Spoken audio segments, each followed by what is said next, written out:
Welcome to a new video in my home automation series, and I wanted to give an update on the Growatt MQTT gateway that I've been working on. And I made a previous video, and it's just to recap, it's an ASP8266 based board which is connected to an RS485 to TTL converter, and I'm using a Modbus library to basically read the data from the Growatt sensor. And in the previous video, I mentioned that I managed to get some of the data downloaded from the inverter, but the document I had was quite an old document. And actually, within a few minutes, I got some response from David, and he sent me a couple of links to various documentation. You can't see these comments on the old video because anything that has a link, YouTube just eats it, and I can't even approve it any longer. In the past, it was possible for me to approve it, but they have removed that functionality. So anyway, there are two documents. One of them appears to be on an inverter which is like a big three-phase inverter which has battery storage and everything. So that was way too complex, and it looks like a completely different machine. But then this one, which is again Growatt inverter Modbus active protocol version 110, it looks like, I mean, first of all, it is fairly recent, so the last change date is on 2020. And I started looking at this, and I started implementing some of the functionality which is here, and it actually matches up. So this appears to be the same format that my Min 3000 TLXE converter is.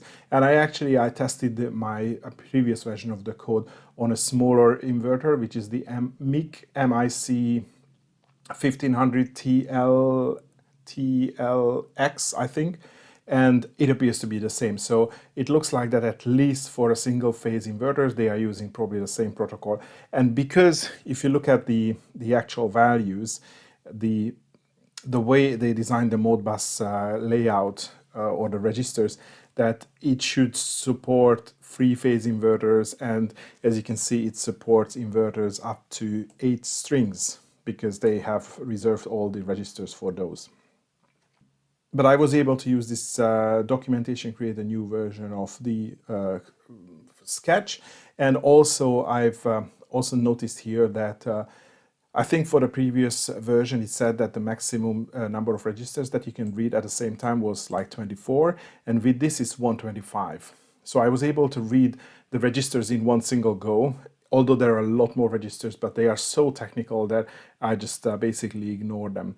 The funny thing is that what I noticed that after 64 registers, all the values are just getting filled up with hex FFFF, which means that I mean, I don't know whether it's actually this documentation is wrong or something wrong with the Modbus implementation. Maybe they never expected so many registers to be read at the same time.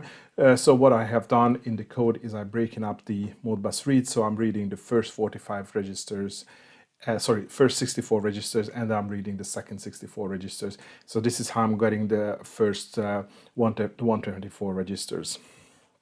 And what I also mentioned in the previous video is that the settings are stored in holding registers. So this is about like what are the safety functions that are enabled, what is the maximum power output, what are the firmware version, and the various limits for, I think there is like a minimum voltage limit and frequency limit. So that is stored in the holding registers. So the way I designed the code, that when it boots up, then it first reads the holding register once, because they will not change, and then it starts reading the input registers where the actual readings are. And again, if I scroll down in the holding register, you can see that there's so many. And of course, there are a lot of that wouldn't apply for my simple PV inverter. But then, if we get to the input registers, then again, we have loads. And as I said, it has registers for up to 8 strings and 3 phases. So again, I made some selection here. So I just started selecting some of the things that are, well, first of all, relevant for me, and the ones that I could tell, what it is, because there is a lot of like technical details that I have no idea what that is. So I just ignore them. For example, P-bus inside voltage. yeah, probably good for diagnostic purposes, but I don't think I would ever use that. So I just ignore these two and I don't include them in the MQTT message. But again, there are a lot of interesting stuff in here. For example, if the inverter is in derating mode and if there are any faults or warnings, what are the various fault codes and the warning codes. So I'm definitely reading those. And it seems to be coming through all right. So that's all about the documentation. Of course, if you have different inverters, if you have three-phase, you might want to read some of the registers that I did not. So for that, you have to modify the code. So the way the code is written, as you can see, it says Growatt2mqtt underscore 1 P2S for 1 phase 2 string. Because I was thinking about making it really, really smart and moving some of the read logic into separate classes, but to be honest, it would have been almost a complete redesign of the code. So I was just lazy. I decided not to do that. So maybe if this needs to be adapted for a completely different inverter, which has different set of registers, or you just want to read different set of registers, I would just probably copy the code and then create another version of that because it was too complicated for me to include multiple versions in a single code. I was thinking about moving some of the functions off to a different header file, but the way I'm using MQTT in these functions and everything, it was starting to become too complicated for me. Let's now focus on what we are getting from the MQTT gateway. So as I said, it reads the settings and then it reads the data from the Modbus device. So the setting comes first when you power up the device, or actually when it first manages to read the data from the inverter. So let's say if you power it on and the inverter is off, then it will wait for the inverter to come online, and then it will read the settings first, and then it will move into the data section. And the status is updated once every half a minute, I think 30 seconds. So again, it just contains information of the SSID, the IP. There is a client ID and the version of the code. I included the client ID because I'm going to have multiple inverters, so I want to have, I think it's going to be at the end 3 of these devices running at the same time. So let's look at the settings first. I don't know if I can make this any bigger, but actually, you know what I do? I just copy this into a separate reader. So JSON viewer. So this is what I'm reading. Well, I decided to read from the holding registers. So there is a bit which, well, there is a register for each bit. It defines what safety functions are enabled. And then you have some, maximum output, reactive output power settings. So it says that it's 0 to 100. So if it would be less than 100, then the inverter is derated not to provide full output power. The max power 3000, so this is a 3 kilowatt inverter, and there are some interesting stuff here. So what is the grid low voltage limit? So if the grid voltage drops below 186 volts, then probably it's going to shut off. And if it goes around above 262 volts, then it will do as well. There is also a limit on the frequency. So I think that's interesting to know. And there are some other things here as well, which like grid voltage connection limit and the grid voltage. I mean, it has a low and a high, and also for the frequency, there is a connection limit, low and a high. So that's probably, factory reset for the specific region this device was sold in. And I was able to get some firmware information, and this is definitely true, because if I read the firmware on the screen, it actually says AR 1.0, which you can see here, and the serial number on the side of the device is actually this serial number. This control firmware is, I don't know, it's not mentioned anywhere. So it's not awfully useful, and this is why I'm just only reading once in the beginning, but I thought, since it's documented, I'm just going to read this. So the next bit is, let me just go back, just jumping in between. So the next is the data section, and here I I'm reading pretty much the same information what I've read before, so that's not going to be an awful lot of change. But there are extra few registers that I read. Okay, so there is a status, which I said it's 1 if it's working, if it's 3 if it's disconnected, and it's 0 if it's connecting. So for example, if the AC goes off because the shut-off circuit or the breaker goes trips, then it's going to show 3. So there is an input power, and then you have breakdown into PV1 voltage and PV1 voltage, current, power for PV1 and PV2. So if you have multiple strings, you can monitor them separately. There is an output power. This is what I said in the last video, that maybe from these two you can calculate efficiency. You have some data on the actual grid frequency, voltage, and you have the energy today and the energy total. So this is what you see on the screen as well. So how much is generated today and total. And there is also work time, so how long the device was working. So obviously this is in seconds. The energy is in kilowatt hours. The power is in watts. The other one is volts and amps, and obviously the frequency is hertz. What I was able to get out is actually it's quite nice, because you can get the energy today and the energy total for PV1 and PV2 separately. And this is actually quite nice, because I was considering, like, what happens if I put solar panels on the other side of the roof, on the other slope? Maybe it's going to catch some of the evening sun. And if you are running out of roof space, then you might consider putting it on an angle which is not optimal angle. But then putting it on a different string, you can really tell how much worse they are performing, as opposed to the one which is on the good side. But still, in some cases, that can elongate how long the your PV or your solar panel is generating. So it might, well, definitely it's going to give you some extra bucks, but maybe you can calculate and return whether it's worth to do more panels on the wrong side or not. So that would be something that would be interesting for me, maybe in the future. So I definitely wanted to include these 4 fields. And then there is a output full power. For some reason it always stays 0. I have a couple of temperatures, or actually in the documentation there was 3 temperatures, but one of them is always giving me 0. And then a couple of other readings, which I thought maybe if they are changing, they could be useful, but this always stays on 20,000, and this one stays on 0. And then finally we have these status fields. So we have a derating mode and a fault code, and a fault bit code and a warning bit code. So the fault code is going to just show you one fault code that you would most probably see on the screen as well.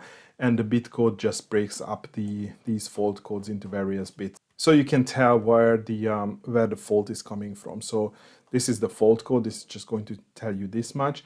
But if you look at the bit code, let me just scroll further down, you can see the actual, the ones that is the module which is failing inside the unit. And of course that can be multiple. And here in the Arduino code, I'm just pushing these values out into MQTT, so I'm not really doing anything with them. So I created a very simple Node-RED flow, which looks at the data, and then it generates all these texts. So that it generates a status underscore text, a derating mode underscore text, fault code underscore text, and the fault bit code and the warning bit code, which is going to contain all these human readable text formats as well. So if you use this and then you use the JSON, which is coming out from the output port of this function node, you will see these extra fields along with the rest of the fields. And what I decided to do is just to put a message together, which contains all the status and the derating and the fault codes. And I put an RB, so whenever this changes, I am getting a Telegram message. So it is in a format that, I have a whole Telegram service subscription model on which I have done a separate video. So this format, like service and type and content, is the one which is required by my flow, but you can just basically, use the message.content, the message.payload from this RB node, and send it off to an email or Twitter or whatever you use. And out of the status, I've just created a very simple flow which monitors the uptime, which is getting sent in the status. So if the uptime goes back to a lower value than what the previous was, that's usually the sign of the device restarting. And I'm just doing this to monitor if the Arduino code is unstable and it is restarting. So that gives me a Telegram message as well, saying that the Growatt2mqtt restarted. And I finalized the code sort of like, a couple of hours ago. So it's been running for a couple of hours and it's been stable. It is sending data and it's, the uptime hasn't restarted. So far it looks good. If you are planning to just flash this firmware and use it without making any changes, then these are the things that you need to do. I listed all the libraries here that I used. Out of the basic libraries, which I haven't even mentioned here, so PubSub client for the MQTT and the basic Wi-Fi libraries, I'm using Software Serial, Arduino OTA, a Modbus master by Doc Walker, so you can find all of these in the in the library manager, and there is a FastLed by Daniel Garcia. So these are the 4 extra libraries that I'm using here. And of course, you don't have to make any code changes here. Everything is stored in the settings.h. So your Wi-Fi credentials, your password, your MQTT details, and also what would be the base topic in the MQTT. So you specify the base topic, which is here. I just said Growatt. And then under that, the device is going to send you messages in the let's say Growatt/settings/data and /status topics. And that's it. And basically you just upload the code and it runs. And I haven't made any, special changes in the board definition. It's just a D1 Mini and flash size is, of course it's a D1 Mini, is 4 megabytes. But there is no, special settings for the partition because it fits in 1 megabyte.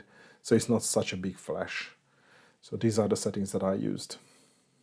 And of course, I've also listed some of the parts that I used. I purchased most of these parts a very long time ago, so I don't remember where exactly I bought the Vimos D1 Mini, but you just find your favorite supplier or AliExpress or Banggood or whatever, or eBay. And this is the specific RS485 to TTL converter. Again, it is not the listing that I purchased this from, but this is an exact model. So again, you can just shop around if you want like a cheaper supplier, but because they all look the same. So if you can get the same, physical layout and in this listing, then you should be good. And if you are planning to use the mains power, then you need the Highlink power supply, the 5-volt version. You need a fuse holder, a fuse, and a varistor. I purchased these. I purchased these locally, so I don't have a link for them. And then the Highlink is, again, I purchased it a long time ago, so I just picked up one of the current links from AliExpress. And if you are interested in the PCB that I used, again, I'm going to leave the link for that project in the GitHub video. It's already on PCBWay because I'm ordering all my PCBs from PCBWay. Let me talk about the code as well, which I'm going to put on GitHub. So, once the video goes live, you are going to see the GitHub link in the video description. And I already talked about the code being, a little bit complicated and the fact that I spent a lot of fiddling, and I wanted to make it even, a more structured. And right at the end, once I put all the logic into this existing structure, then I was also getting a lot of short dumps on the ESP, and it was definitely watchdog related. So something is running for too long in this code, and probably it requires even more reorganization. So the funny thing is that, when it sends out these messages, either in the settings or the data, it used to also send an OK into an error topic, which was sort of like here right at the, so it would send out the data topic with a payload, and then right after that it would send an OK to an error, and it was dumping on this piece of MQTT publish. So probably it's like either it's some timing or the fact that I'm implementing all this logic in an interrupt, reading the Modbus, putting all the information together in JSON, and then pushing that out to MQTT. And maybe it's taking too much time out of the main loop, and some of the core handle logic cannot run, and this is why it is dumping. And I try different ways of moving this OK message out to the main loop, and it was still dumping. So I just ended up commenting this out. And also what I noticed that I also commented out the serial debug and the MQTT debug, which used to send the raw messages either to the serial monitor or to MQTT. But the way I extract the data is working now. The documentation is working, so I no longer need the debug information. It is still in the code, but it's no longer required. So by commenting the debug, these debug serial, debug MQTT, I think less code is running outside the loop, and this is why it has become stable. Originally, I thought that maybe the amount of data that I'm pushing through MQTT in a single payload, it's the issue, but actually it's not, because the way I modify the code now, it works. I mean, definitely I'm pushing out some really big payloads, and yeah, I'm pretty sure that the main reason is that my code takes too much to run outside the loop, but it runs fine at the moment. And if I want to just go to the main part, how you can make changes to this code if you need to, because let's say your inverter is completely different. So there is this timer callback function here. That is just a timer which is getting executed every single second.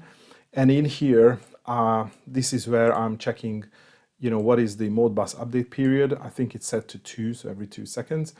And so what it does, in the beginning, it goes into the read holding registers function, and then it goes into the read input registers. So the read holding registers executes first, and when it reads the holding registers and sends the MQTT message out, it's going to set this Boolean variable to true, and no, actually I set it to false. And this is then then it goes into the input registers for the rest of until it gets restarted.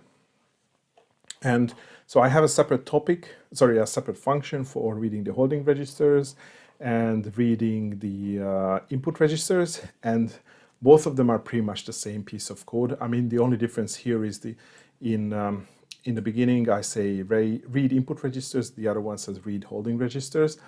So I read 64, and I have this page counter, the set counter, which counts the different pages. So it reads the first 64, and then it reads the next 64. And once both pages are read, so the full 128 registers, then it will put the JSON together and send it out to MQTT. And it works exactly the same for the input registers and the holding registers. Actually, this is the serial debug code. So I could potentially, in a final release, I would just take this out, so there is even less logic running in here. But what is happening here that, once the Modbus data is read, it checks whether it's the first page that we are reading or the second page, and then it just starts, storing the data in a big structure that I defined here in the globals.h. So here I have a big structure for the Modbus input registers and the holding registers. So this is all the data that I read. So if you need more information, you can create more variables here. So basically, I'm just transferring the data from this response buffer object, which is the Modbus response, into my own variables. And I do it for the first page, and I do it for the second page as well. And of course, if I read the data either on the first page or the second page, I increase the page counter. And if the page counter is 2, so I read both pages, then I start putting the JSON together. And as you can see, it's very simple, as printf commands, and just putting the values one after the other. And of course, if you're making changes to this, make sure that you use the correct format. And if it's a string, then you add double quotes. And for the last one, for each of them, you have a comma at the end, so separate the attributes. And for the last one, you end the curly brackets. And then, once the JSON is created, then we just send it out into the data topic. And as you can see, for the holding registers, it's pretty much the same. So we read the holding registers 64 at a time, and then again we start, putting the data into our new variable, which is the structure, this Modbus settings. So we just copy the information over. This is how I convert string into, or the response into string. So for example, the serial number or the firmware version. And we do the same for page 2. Sorry, that was page 0 and page 1. And then once we reach to page 2, then we reset the counter to 0 again, and then we start putting the JSON together, and finally we send it off to the settings topic. And then I set the holding registers to true, which means that we read the holding registers. So next time the interrupt runs, it will start reading the input registers. And because we are always reading 2 pages, so it reads the pages every 2 seconds. So after 2 seconds, it reads page 0, after 2 seconds, page 1, and then it sends out the MQTT. So this is why you are getting the MQTT messages every 4 seconds. I wonder if there is anything else that needs to be mentioned in the code. And of course, this is only interesting for you if you're planning to, change my code. You're planning to change what registers to read. I've included a lot of other stuff in here in the Arduino sketch. For example, I included Arduino OTA. So technically, I should be able to flash this over the air, but it never works for me. I select the network port and I compile, and I just get a message that there is no response from the client. So I have no idea why it doesn't work. I'm just using the standard example. So I might just remove this after all. I also want to add a few words about the hardware.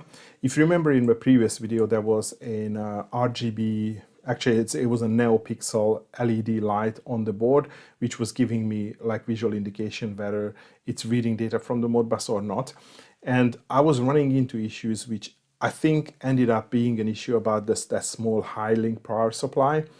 It looks like that I probably have purchased some counterfeit power supplies, and it appears that it's not delivering enough juice, because what was happening is if I was powering the whole device from USB, everything was working, the light was working, and I was getting the response from the Modbus, from the inverter. But once I started running it from the small power supply, so from mains voltage, then first of all, I noticed that in the beginning of the code, I'm setting that small LED to pink color, and it was not happening. And also the Modbus was saying response timed out. And I tried so many different in the codes, like, removing the LED, changing stuff. And I noticed that as soon as I power it from the USB, it's working fine. If I'm using the power supply, I'm getting response timed out. So, after all, I removed the small LED. I still have the code in here, so if it's connected, then it's going to be it's going to show the status. But it looks like I'm getting some of these H-Link power supplies which can't deliver enough juice. So I have 2 of these unit builds. One of them is working now, the other one is not working, and I swapped all the other components around, the RS485 TTL, the VMOS D1 Mini, and everything is working in the other circuit and not in this one. So it's definitely the power supply, because again, if I run it from the USB from my laptop, then everything works. So that's one thing for you. I already have these boards made for a previous project, so I'm not going to redesign it for a different power supply, but well, this is something that you can consider. So it looks like this ended up also a long video, but I wanted to explain everything that I have done so far. And some of the parts is only useful if you are planning to, really work this project. You may want to make changes because you have different inverters from Growatt. But if you are just trying to flash it and then see how it works, then of course, getting started is quite easy, as I mentioned in that specific section. So if you are interested in this project, you are going to find the GitHub link in the video description, and I will try to add all relevant information there. If you need any more information, just leave a comment in the comment section below. But I think that will be all for today. Thanks for watching, and hopefully see you in the next video.